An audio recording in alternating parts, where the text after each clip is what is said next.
La sanctification et l'éducation spirituelle sont une seule et même expérience, comme le montre clairement Hébreux 12, 1, 13.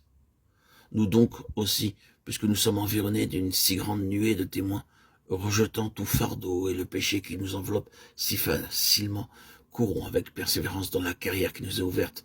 Regardons à Jésus, le chef et le consommateur de la foi, lui qui, au lieu de la joie qui lui était offerte, a souffert la croix, méprisant l'ignominie, et s'est assis à la droite du trône de Dieu. Considérez donc celui qui a supporté une si grande opposition de la part des pécheurs, afin que vous ne vous laissiez pas abattre en perdant courage. Vous n'avez pas encore résisté jusqu'au sang combattant contre le péché, et vous avez oublié l'exhortation qui vous est adressée comme à des fils. Mon fils, ne méprise pas le châtiment du Seigneur et ne perds pas courage lorsqu'il te reprend. Car le Seigneur châtie celui qu'il aime et il frappe de ses verges tous ceux qu'il reconnaît pour ses enfants.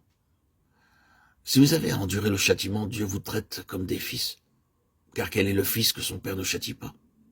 Mais si vous êtes exempts du châtiment auquel tous ont part, alors vous êtes des enfants illégitimes, vous n'êtes pas de vrais fils. Et puisque nos pères selon la chair nous ont châtiés, et que néanmoins nous avons eu du respect pour eux, ne serons-nous pas à plus forte raison soumis au Père des esprits pour avoir la vie?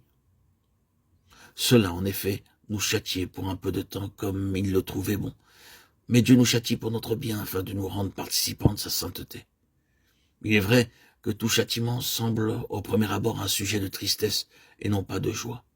Mais ensuite, il produit un fruit de justice et de paix pour ceux qui ont été ainsi exercés. Relevez donc vos mains défaillantes et vos genoux qui fléchissent. Dirigez vos pas dans le droit chemin afin que le pied qui est boiteux, au lieu de se démettre entièrement, soit guéri. Le progrès dans ce double chemin est marqué par la croissance de l'esprit. Lorsque l'esprit est vivifié, il est premièrement à peine capable de montrer son existence. Il est loin de pouvoir exercer sa maîtrise sur l'âme et le corps. Le progrès de la sanctification est marqué par une croissance de l'esprit. Il commence à affirmer sa suprématie, à contraindre la vie psychique et la vie animale, à accepter leur limite et à obéir à Dieu. Plus la sanctification avance, plus sont marquées l'intelligence, la puissance et la vie spirituelle, jusqu'à ce qu'elles parviennent dans les âges à venir à la révélation des fils de Dieu, conforme à l'image de son Fils. Romains 8, 19 et 29. Cette éducation et cette sanctification sont le résultat de la marche, non selon la chair, mais selon l'esprit. Romains 8, 9. Cette marche nous éloigne de tout ce qui est de la chair et de l'enfance, comme le montre 1 Corinthiens chapitre 3. Il peut y avoir dans ce chemin des crises marquées par des expériences définitives et profondes, mais aucune de ces crises n'est une fin en elle-même. Chacune d'elles doit aboutir à une nouvelle croissance qui nous conduit à une plénitude plus grande. Il est dangereux de relier notre marche à une crise ou une expérience faite des années auparavant et de s'arrêter là.